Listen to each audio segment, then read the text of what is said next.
Think like a freak. The authors of Freakonomics offer to retrain your brain. Chapter 1. What does it mean to think like a freak? However, it is important to understand that this chapter goes into the details of thinking like a freak, its process and its mindset. The writers believe that thinking differently is one way of arriving at innovative solutions, answers that may not necessarily be reached by thinking normally, according to conventional wisdom, which sometimes may stick strictly to conventional norms and lack innovative thinking. The writers point out that questioning pre-existing beliefs is very important, and one needs to confess ignorance too. The writers believe that one needs to retain childlike curiosity, which enables one to think more innovatively and divergently, rather than being restricted by normal norms of thinking. The writers also point out that one needs to concentrate on human incentives, which help one understand people's actions, done by understanding the incentive that drives people in a particular manner. The writers also point out that one needs to shed the moral compass while observing facts and data, which promotes a more empirical and less judgmental thinking process while solving problems. Unconventional thinking. The need to move away from mainstream ways of thinking is emphasized to find fresh ways to solve problems. Questioning concepts. They propose a questioning approach towards already existing notions for wider perspectives. Childlike curiosity. Learning with a sense of curiosity and wonder may generate greater innovative ideas. Understanding incentives. The incentives for human behavior may often clarify the situation. Temporary morality suspension. Putting aside morals permits a more objective interpretation of data and circumstances. Chapter 2. The 3 hardest words in the English language. This chapter explores the challenges and significance of saying the words, "I don't know." The authors understand that since the whole world has turned into a place where all have all the answers, saying "I don't know" is considered to mean that one is weak. But the truth is that saying "I don't know" is very important when one is trying to learn and solve a problem. The chapter uses various examples related to doctors and financial analysts to show how saying "I don't know" can lead to catastrophic results. But by learning to say these 3 words, one can make better decisions and avoid making costly errors. One can also open their lives to new possibilities.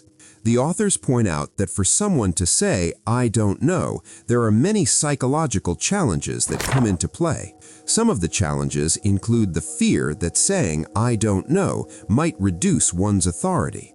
The authors insist that to overcome this challenge and many others, one has to make the workplace or the environment that one operates in a place where curiosity and questions are valued. One has to feel comfortable admitting, "I don't know," and this is what assists in the creation of a learning and innovation environment, since the outcomes might end up being positive. Admitting ignorance. This chapter highlights the significance of saying "I don't know" in problem-solving and learning processes. Cultural pressures. In society, people are expected to have solutions to things, and admitting a lack of knowledge can make one appear weak. Real-world examples. Ranging from healthcare professionals to investment analysts, examples are offered in this chapter where denial of ignorance culminated in catastrophic consequences. Psychological barriers. Fear of losing credibility or authoritativeness stops people from revealing the truth that they do not know. Encouraging environments. The authors favor an environment where admitting ignorance is made safe, where learning and innovation culture can be encouraged. Chapter 3. What's your problem? Within the chapter, the authors, Levitt and Dubner, stress the significance of being able to isolate the true problems we are confronted with, and not only focus on the symptoms that emerge on the surface. They express that most people and most organizational structures tend to correct the wrong issues because they do not ask the appropriate questions. They use real-life examples and incidents to reach the point that issues that are perceived in the wrong way can lead to inefficient and ineffective answers. They also propose in the chapter that the way to think like a freak and observe everything and anything is an efficient way to find the correct answers for the issues we encounter. They also express the fears and the mental structures that do not allow people to view the issues they must correct, and the way people tend to avoid the truth. Identify real problems. Reflecting on understanding a real problem, an important point that is being conveyed by the authors is that it is important to identify real problems. Real problems are ask the right questions. They propose the best way for problem solving begins by asking the right questions. Unconventional methods. Thinking like a freak also calls for the adoption of curious and unconventional methods. Psychological barriers. These include cognitive distortions that make it difficult for the diagnosis itself to be realized. Inquisitive mindset. A reflective and inquisitive approach to issues can be much more creative and efficient. Chapter 4. Like a bad dye job, the truth is in the roots. The role of finding the root causes of a problem instead of just trying to find a solution for its symptoms is explored in this chapter.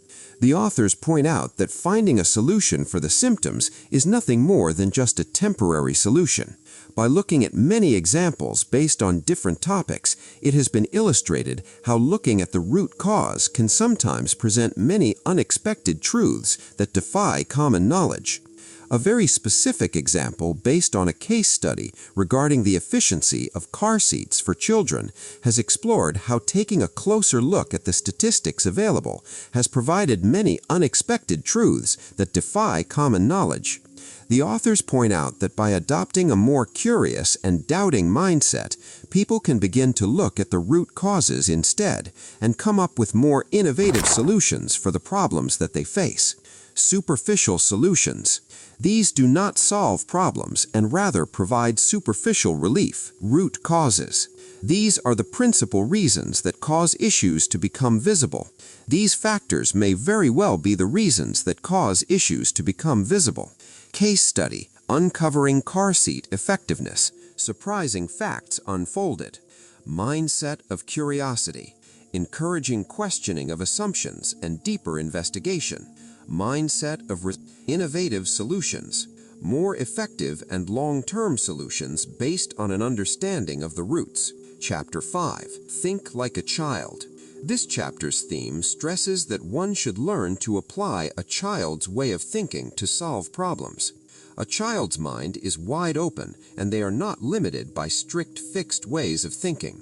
This enables them to raise very basic questions that are commonly ignored and overlooked by adults.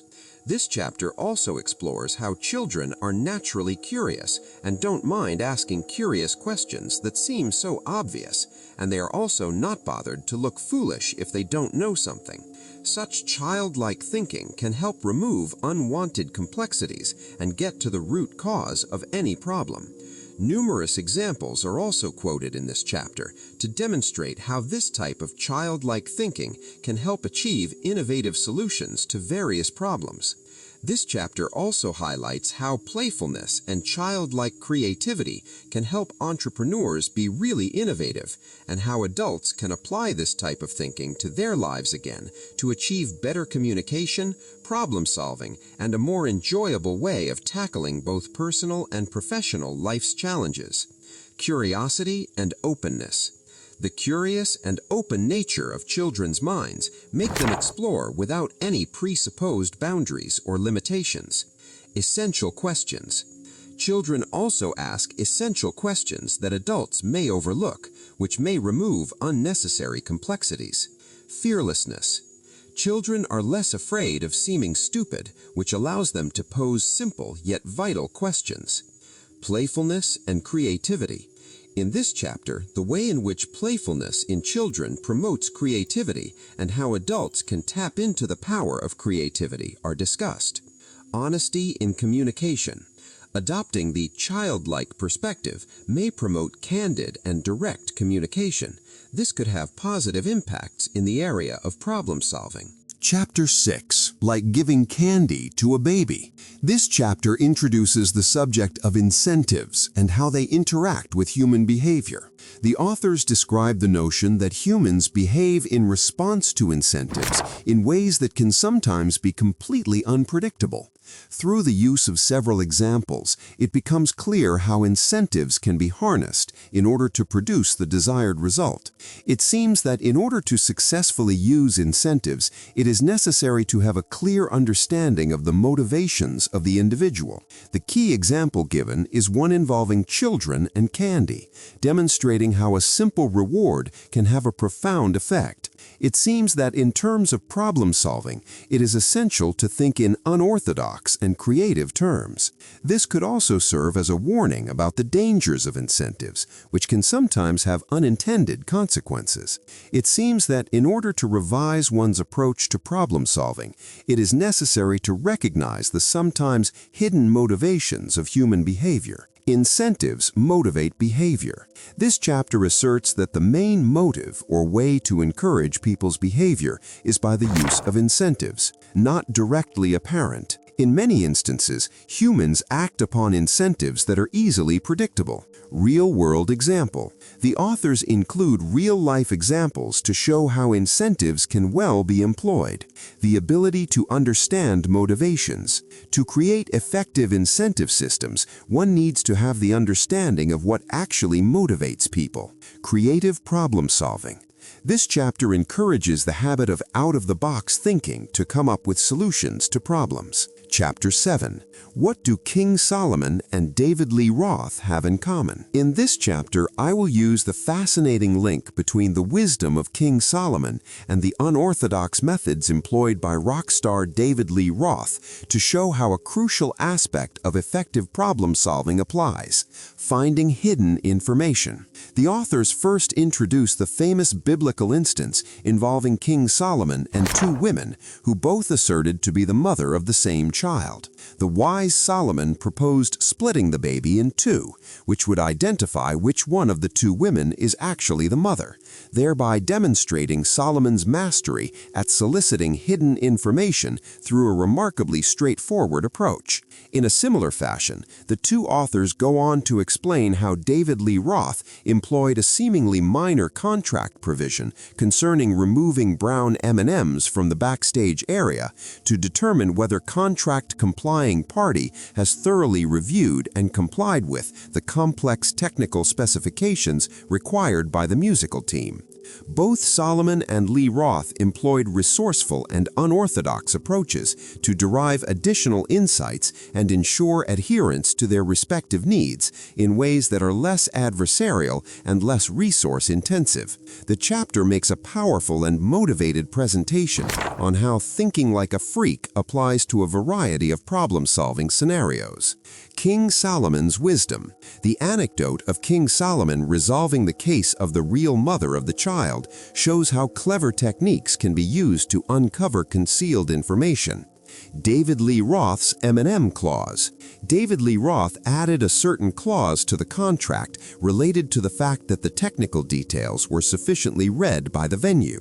Discovering hidden information. Solomon's strategy and that of Roth both show the significance of identifying information that isn't evident on the surface.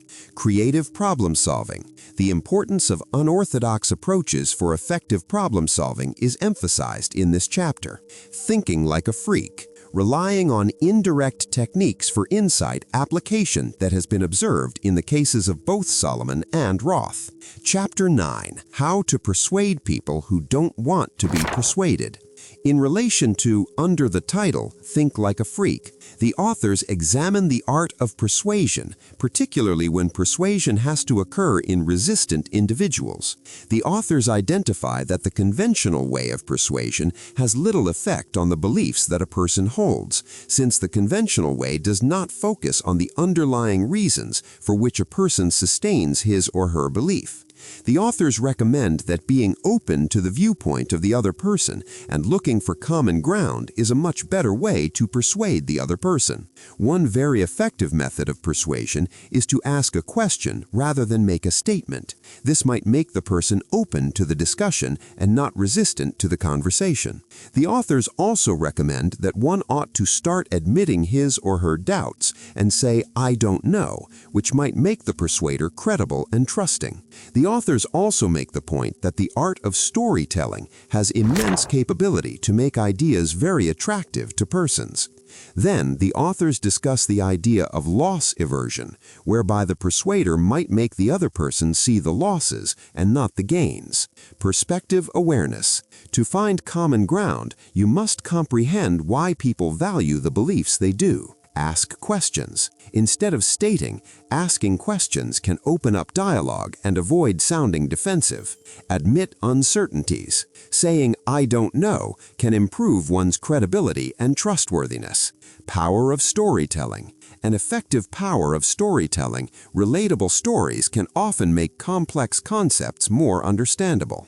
Loss aversion. The framing of a message in terms of losses rather than gains may prove more effective. Chapter 9. The Upside of Quitting. In The Upside of Quitting, the authors discuss how quitting can be beneficial at times. The authors reject the idea that quitting is only for those who fail, and persistence is always better than quitting. The chapter describes different instances where quitting turned out to be successful and how it's essential to understand the concept of opportunity cost. Through different examples, including sports and business, it's shown how quitting can be better than investing in something that's already a sunk cost because of the stigma attached to quitting. The authors suggest that people should look at quitting in a different light and not be ashamed to be labeled a quitter, but instead they should be proud of it because it can be beneficial for them.